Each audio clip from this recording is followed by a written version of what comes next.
নমস্কার, দ্য ওয়ালে আপনাদের স্বাগত।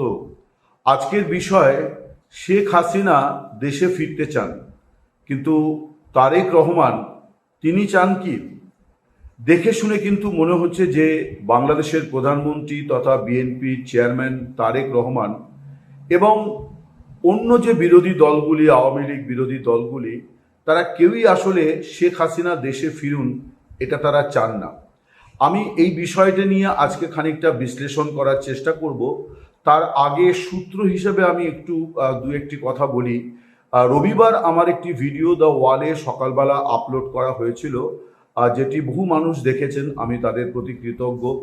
তো এবং অনেকে খুব গভীর চিন্তাপ্রসূত রাজনৈতিক বিশ্লেষণাত্মক প্রতিক্রিয়াও সেখানে দিয়েছেন, আমি সেজন্যও তাদের প্রতি কৃতজ্ঞ।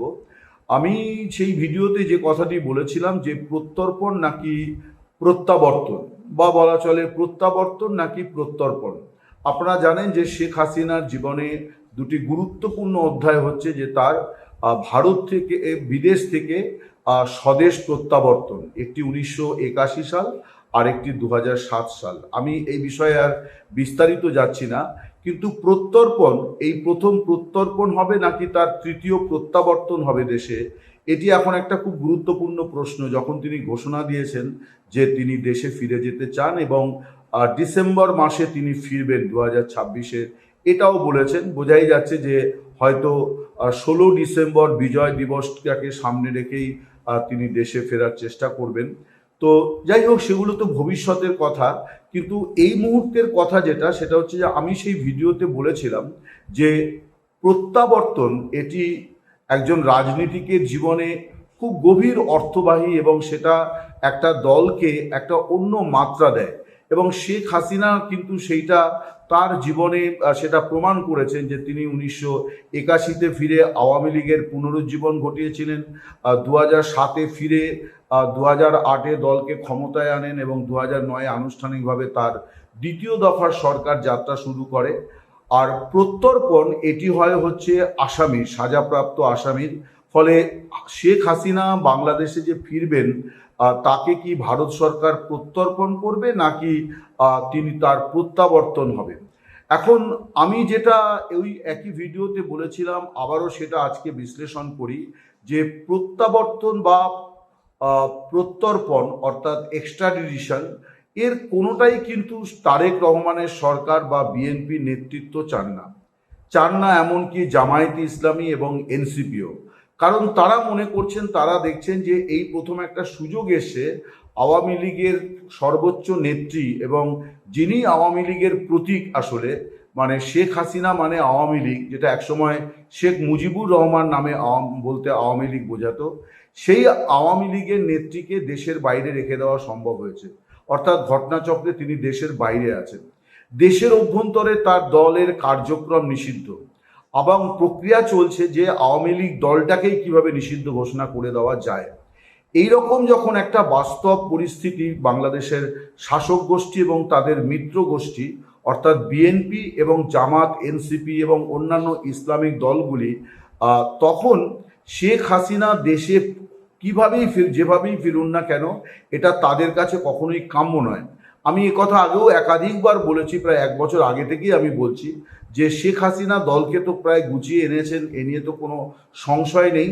এমনকি বিপুল জনমানস যারা সরাসরি আওয়ামী লীগের রাজনীতি করেন না, হয়তো আওয়ামী লীগের সমর্থক বা কাছের বা আওয়ামী লীগকে পছন্দ করে, যারা বিরূপ হয়েছিলেন 2024-এর আগে, তারাও কিন্তু এখন আবার আওয়ামী লীগের দিকে ঝুঁকে পড়েছেন। ফলে শেখ হাসিনা যে সময়টি বাছাই করেছেন দেশে ফেরার, এই সময়টিতে তার সামনে একটি বাধা আছে এবং একটি অনুকূল পরিস্থিতি আছে। বাধা হচ্ছে প্রশাসন বা সরকার, অর্থাৎ তারেক রহমান, বিএনপি, জামাত, এনসিপি এরা কখনোই চাইবে না। কিন্তু তিনি যদি কোনোভাবে প্রবেশ করেন, তাহলে তাকে স্বাগত জানানোর জন্য কোটি কোটি মানুষ কিন্তু প্রস্তুত হয়ে আছেন। এবং এই যে কোটি কোটি মানুষ প্রস্তুত হয়ে আছেন, এই কারণেই তারেক রহমান এবং আহ, উম, উম, মানে বিএনপি, জামাত, এনসিপি এই দলগুলি কেউই চাইবে না যে শেখ হাসিনা ফিরুন, আওয়ামী লীগ আবার রাজনীতিতে ফিরুক। কারণ শেখ হাসিনা যদি ফিরে গিয়ে এটা ধরেই নেওয়া যায় যে তাকে কারাগারে পাঠানো হবে, যেভাবেই ফিরুন না কেন তিনি যদি আদালতে আত্মসমর্পণের সুযোগ পান তাহলেও তাকে কারাগারে যেতে হবে। পুলিশ যদি তাকে গ্রেপ্তার করে সরাসরি কারাগারে পাঠিয়ে দেয় সেটাও তারা করতে পারে। যাই হোক না কেন, আওয়ামী লীগের একটা জাগরণ কিন্তু হবে। নিস্তরঙ্গ পদ্মা, মেঘনা, যমুনা একেবারে প্রবল ঢেউয়ে তারা কেঁপে উঠবে, এ নিয়ে কোনো সন্দেহ নেই। রাজনীতির পদ্মা, মেঘনা, যমুনায় একটা প্রবলতর স্রোত বইবে, ঢেউ উঠবে, এটা একেবারে এখনই অনুমান করা যাচ্ছে বাংলাদেশের অভ্যন্তর থেকে যে ধরনের খবরাখবর পাচ্ছি। কিন্তু যেটা বলার যে আলটিমেটলি সেইটা সম্ভব হবে কিনা, অর্থাৎ প্রত্যাবর্তন বা প্রত্যর্পণ কোনোটাই সম্ভব হবে কিনা, তার মানে আমি বলতে চাইছি যে শেখ হাসিনা আদৌ ফিরতে পারবেন কিনা। তার কারণ যেটা বলছিলাম যে শেখ হাসিনা ফিরতে চান কিন্তু তারেক রহমান চান না তিনি ফিরুন। বাংলাদেশ সরকার চিঠি চাপাটি করবে, নথিপত্র পাঠাবে, ঢাকাতে অনেক রকম মিটিং মিছিল করবে, সরকারের ওপর চাপ দেবে জামাত এবং রাজপথে বলবে দিল্লি না ঢাকা, ঢাকা ঢাকা, এইসব অনেক কিছু নাটকবাজি হবে। কিন্তু আসল বিষয় যেটা, যে শেখ হাসিনা দেশে ফিরে আসুন এটা কেউ চাইবেন না। এই মনোবাসনাটাই কিন্তু কদিন আগে ব্যক্ত করেছেন সালাউদ্দিন আহমেদ, যিনি বলেছেন যে শেখ হাসিনা এবং আওয়ামী লীগের রাজনৈতিক মৃত্যু হয়ে গিয়েছে এবং দিল্লিতে শেখ হাসিনার রাজনীতির দাফন হয়ে গেছে, অর্থাৎ তাকে কবরস্থ করা হয়েছে। তার রাজনীতি কবরস্থ হয়ে গিয়েছে। এখন রাজনীতিবিদদের রাজনীতি চলে গেলে আর কি থাকে, আর তো কিছু থাকে না, তখন তিনি সাধারণ মানুষ। অর্থাৎ তারা বলতে চাইছেন যে শেখ হাসিনার রাজনীতিতে কোনো মূল্য নেই। কিন্তু বাস্তব পরিস্থিতিতে যে সম্পূর্ণ ভিন্ন, বরং তিনি এখন এতটাই মূল্যবান যে যে কোনো মুহূর্তে তারেক রহমান, তার দল এবং অন্যান্য বিরোধী দলগুলি মূল্যহীন হয়ে যেতে পারে, এরকম একটা পরিস্থিতি আছে। কিন্তু তাদের একটা সুবিধা হচ্ছে যে তারা ক্ষমতায় আছেন। বাংলাদেশ সরকার যদি মনে করে, এবং সেটা যে মনে করছে, যেটা আমি আমার গতকালের ভিডিওতে সকালে বলেছিলাম, দেখা গেল বিকেলবেলায় হুবহু সেটাই মিলল। সেটা হচ্ছে যে আমিনুল ইসলাম, অর্থাৎ যিনি আন্তর্জাতিক অপরাধ ট্রাইব্যুনালের চিফ প্রসিকিউটর, তিনি কিন্তু বলেছেন যে শেখ হাসিনা দেশে ফিরলে পরে তাকে আত্মসমর্পণের সুযোগ দেওয়া হবে না, অর্থাৎ যেখান দিয়েই তিনি ফিরবেন পুলিশ গ্রেপ্তার করে তাকে কারাগারে পাঠিয়ে দেবেন। এই আমিনুল ইসলাম 4 দিন আগে উল্টো কথা বলেছিলেন। তিনি বলেছিলেন শেখ হাসিনা বাংলাদেশের নাগরিক, তার তো নাগরিকত্ব চলে যায়নি, তিনি যে কোনো সময় দেশে ফিরতে পারেন এবং আইনের মানে সুবিধাগুলি নিতে পারেন এবং তিনি আত্মসমর্পণ করতে পারেন, এই সবই বলেছিলেন। কিন্তু তার বয়ানটা সম্পূর্ণ 180 ডিগ্রি বদলে গেল যখন রয়টার্সকে শেখ হাসিনা একেবারে দিনক্ষণ বলে দিলেন এবং বললেন যে তিনি তার শীর্ষ নেতাদের নিয়ে ফিরে সরাসরি আদালতে গিয়ে আত্মসমর্পণ করবেন। বাংলাদেশ সরকার তাকে এই আত্মসমর্পণের সুযোগটি দিতে চায় না, কারণ আত্মসমর্পণের সুযোগটার মধ্যে আছে প্রত্যাবর্তন শব্দটি আছে। প্রত্যাবর্তন একটি রাজনৈতিকভাবে অত্যন্ত গুরুত্বপূর্ণ, ভারী, গভীর মানে কি বলা যায়, রাজনৈতিক ওজনদার একটি শব্দ, এবং একজন রাজনীতিবিদ এবং একটি দলের জন্য নেতা বা নেত্রীর প্রত্যাবর্তন মানে কিন্তু একটা পুনর্জন্ম।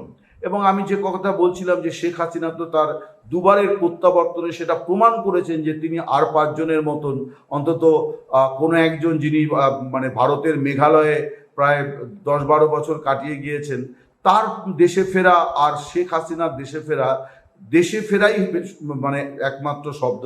কিন্তু প্রত্যাবর্তন শব্দটির মধ্যে আছে অনেক বেশি রাজনৈতিক ওজনের কথা।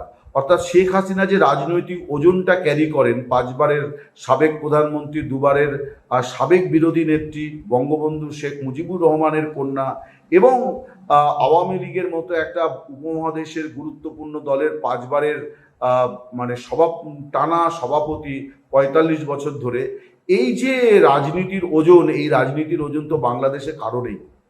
শেখ হাসিনার থেকে দৈহিক ওজন অনেকেরই বেশি, সম্ভবত খালেদা জিয়ার ওজন হয়তো আরো একটু বেশিই ছিল, তিনি আরেকটু ভারিক্কি চেহারা তার ছিল। কিন্তু রাজনীতির ওজন যদি বলা হয় তাহলে অবশ্যই শেখ হাসিনা 1 নম্বরে আছেন।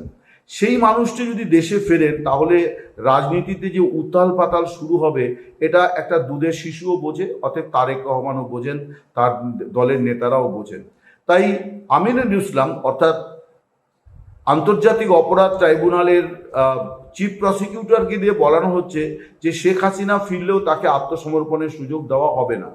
আমার কিন্তু মনে হয় যে আলটিমেটলি পরিস্থিতিটা যেদিকে গড়াতে পারে, আমি দায়িত্ব নিয়ে তো কোনো কথা বলা যাবে না, কিন্তু যেটা আমার রাজনৈতিক বা সাংবাদিকতায় যেটুকু যা উপলব্ধি করি, অনুমান করি, যেটুকু যা আগাম ভাবতে পারি, তার ভিত্তিতে বলি যে যে কোনো মূল্যেই কিন্তু শেখ হাসিনার স্বদেশ প্রত্যাবর্তনটাকে আটকানোই হবে, বা বাংলাদেশে ফিরে যাওয়াটাকে আটকানোই হবে। তাকে তো মাইনাস করাটা হচ্ছে তাদের কর্মসূচি। এখন এই মাইনাস কর্মসূচির মধ্যে একটা সময় বিএনপিও ছিল। খালেদা জিয়া দুর্ভাগ্যবশত প্রয়াত হয়েছেন, শেখ হাসিনা সুস্থ আছেন, জীবিত আছেন। কিন্তু এই যে মাইনাস করাটা, এইটা যে শুধুমাত্র আজকে যদি শেখ হাসিনার ক্ষেত্রে হয়, কালকে সেটা তারেক রহমানের জন্য হবে না, এই গ্যারান্টিও কেউ দিতে পারে না। ফলে বিএনপি নেতৃত্ব সেগুলো বিবেচনায় রাখছে বলে আমার অন্তত এখনো মনে হয় না। তার কারণ তাদের আশু বিষয় হচ্ছে যে বাংলাদেশের স্থানীয় সরকার নির্বাচন করানো এবং সেই নির্বাচনের বেশিরভাগ পদ দখল করা। কারণ তা না হলে পরে তাদের এই যে তোলাবাজির রাজনীতি যেটা শুরু হয়েছে দলের মধ্যে, এইটা বন্ধ হবে না। সরকারিভাবে তারা যখন উপজেলা, নগর এইসব জায়গাতে গিয়ে পদাধিকারী হয়ে বসবে, তখন বৈধ তোলাবাজিটা তারা করতে পারবে। এবং আওয়ামী লীগবিহীন একটা রাষ্ট্র পরিচালনা করতে পারাটা তাদের কাছে অনেকটা মানে স্বর্গবাসের মতো হবে। ফলে যে কোনো মূল্যে তারা কিন্তু আটকানোর চেষ্টা করবে। কেন আমি বলছি প্রত্যর্পণ বিষয়টি ভারত সরকারের উপর নির্ভর করবে। বাংলাদেশ সরকার যতই চাপ দিক, তারা প্রথমত চাইবে না। আর ভারত সরকারের দিক থেকেও কতগুলি সমস্যা আছে, যেগুলি আমি ইতিপূর্বে একাধিক ভিডিওতে আপনাদের সামনে ব্যাখ্যা করেছি। যে প্রত্যর্পণ খুব সহজ বিষয় নয়। শেখ হাসিনা তো একজন রাজনৈতিক মানে ওজনদার রাজনৈতিক ব্যক্তিত্ব। মানে এই উপমহাদেশের 4-5 জন ওজনদার রাজনৈতিক ব্যক্তিত্বের কথা যদি বলা হয়, আমি শুধু বাংলাদেশ বলছি না, এই উপমহাদেশের 4-5 জন ওজনদার রাজনৈতিক ব্যক্তিত্বের কথা বলা হলে শেখ হাসিনা তাদের একজন হবেন।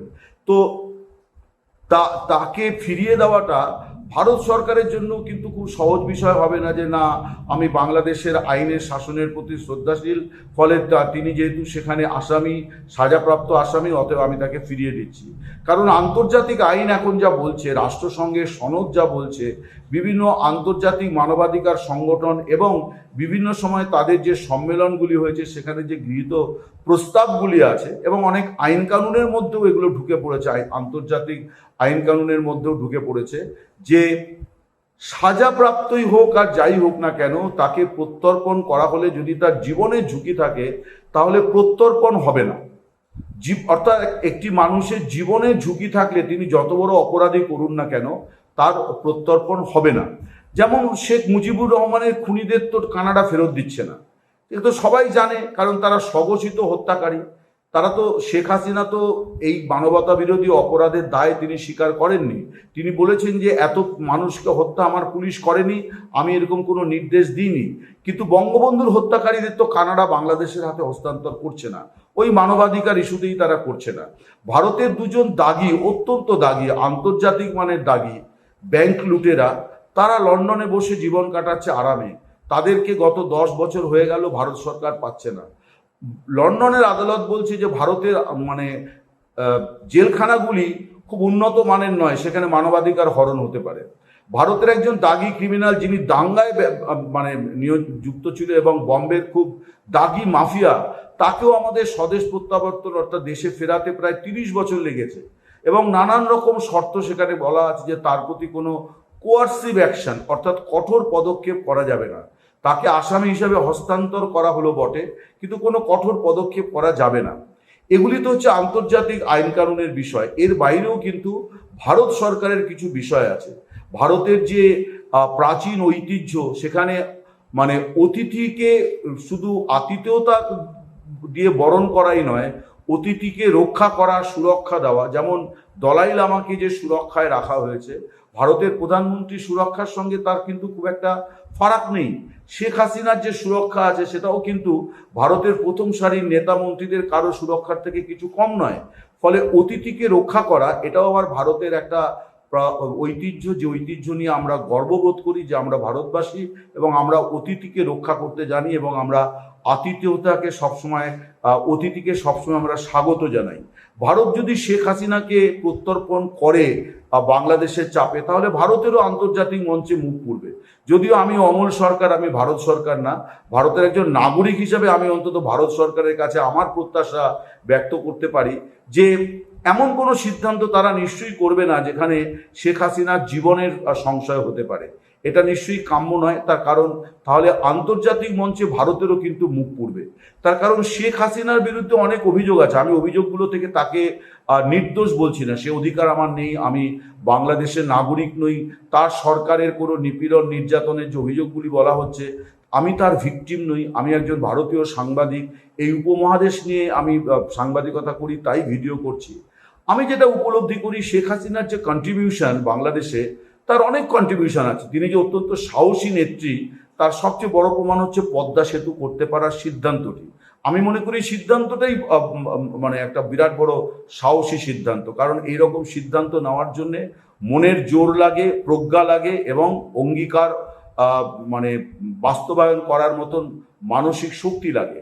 এটা তো গেল একটা দিক। আরেকটি দিক হচ্ছে তিনি জঙ্গিবাদের বিরুদ্ধে নিজের দেশকে জঙ্গিবাদ থেকে রক্ষা করে এই উপমহাদেশকে রক্ষা করেছেন। তার যে মানে পদক্ষেপগুলি বাংলাদেশে জঙ্গিবাদের বিরুদ্ধে, মৌলবাদের বিরুদ্ধে, তার দ্বারা এই বিশাল বড় ভারতবর্ষ উপকৃত, নেপাল উপকৃত, মিয়ানমার উপকৃত, শ্রীলঙ্কা উপকৃত, ভুটান উপকৃত, মালদ্বীপ উপকৃত, এমনকি চীন উপকৃত। এগুলো যদি কেউ স্বীকার না করেন সেটা তাদের ব্যাপার, কিন্তু স্বীকার করতেই হবে যে এই পদক্ষেপগুলি শুধুমাত্র বাংলাদেশ বেনিফিটেড হয়েছে তা নয়, এর দ্বারা গোটা উপমহাদেশ, যেমন ভারতের উত্তর পূর্বের রাজ্যের মানুষ খুব কৃতজ্ঞতার সঙ্গে শেখ হাসিনার কথা স্মরণ করেন যে উনি যখন ছিলেন আমরা রাতে নিশ্চিন্তে ঘুমোতে পারতাম। কিন্তু এখন সেই পরিস্থিতি নেই। বাংলাদেশের অভ্যন্তরে ক্রমশ দেখা যাচ্ছে যে জঙ্গিবাদ এমনভাবে মাথাচাড়া দিয়েছে যে এখন সেটা আবার বিএনপি নেতাদেরও দুশ্চিন্তার কারণ হয়েছে। প্রধানমন্ত্রীর বাড়িকে ওই জন্য বিশেষ সুরক্ষিত এলাকা হিসেবে ঘোষণা করতে হচ্ছে। তার কারণ হচ্ছে যে নানা রকম শারীরিক কৃতকৌশল শেখানোর যে প্রশিক্ষণ কেন্দ্রগুলো, সেখানে গোয়েন্দারা ওত পেতে বুঝতে পারছে যে এগুলি আদতে একটি জঙ্গি প্রশিক্ষণ কেন্দ্র। অর্থাৎ এখন তারা মাসল তৈরি করছে, কিন্তু আগামী দিনে এই মাসল তারা ব্যবহার করবে ট্রিগার টেপার জন্য। ফলে শেখ হাসিনা তার দেশকে যেভাবে শান্তি এবং জঙ্গিবাদ মৌলবাদ মুক্ত করেছিলেন, সেইটার সুবিধা আমরা ভারতবাসীও পেয়েছি। ফলে আমাদেরও কিন্তু তার এই যে রাজনৈতিক সংকট, এই সংকটে আমাদেরও কিছু ভূমিকা আছে বলে আমার মনে হয়। যাই হোক, সেটা পুরোটা ভারত সরকারের ব্যাপার। আবারও আমি বলি, আমি ভারত সরকার না, কিন্তু ভারতের একজন নাগরিক হিসেবে আমি আমার অভিমত আমার সরকারের কাছে আমি পেশ করতেই পারি। আমি আমার অভিমত পেশ করলাম। যা আমি যেটা বুঝলাম যে শেখ হাসিনা ফিরতে চান, কিন্তু তারেক রহমান চান না, শফিকুর রহমানও চান না, নাহিদ ইসলামরাও চান না। তারা অনেক বড় বড় কথা বলবেন, কেউ চান না শেখ হাসিনা ফিরে যান। তার কারণ শেখ হাসিনা ফিরে যাওয়া মানে তো আওয়ামী লীগের জাগরণ। আর শেখ হাসিনা এই কারণেই ফিরতে চান, এই কারণেই জীবনের ঝুঁকিটি নিয়েছেন। তিনি সাহসী মহিলা এবং অনেকেই বলেন, আমিও বলি যে শেখের বেটি জেদি বেটি। তিনি জেদ ধরেছেন যে তিনি যা থাকে কপালে, তিনি জীবনের ঝুঁকি নিয়ে এই ফাঁসির মঞ্চ মানে সাজা মাথায় নিয়েই তিনি দেশে ফিরবেন। তিনি আমাকে যে সাক্ষাৎকারটি দিয়েছেন গত মাসের গোড়ায়, সেই সাক্ষাৎকার একটি গুরুত্বপূর্ণ লাইন হচ্ছে, আমি শুধু দল নয়, আমি দেশকে রক্ষা করার জন্যও দেশে ফিরতে চাই। নমস্কার, শুভরাত্রি, সকলে ভালো থাকবেন।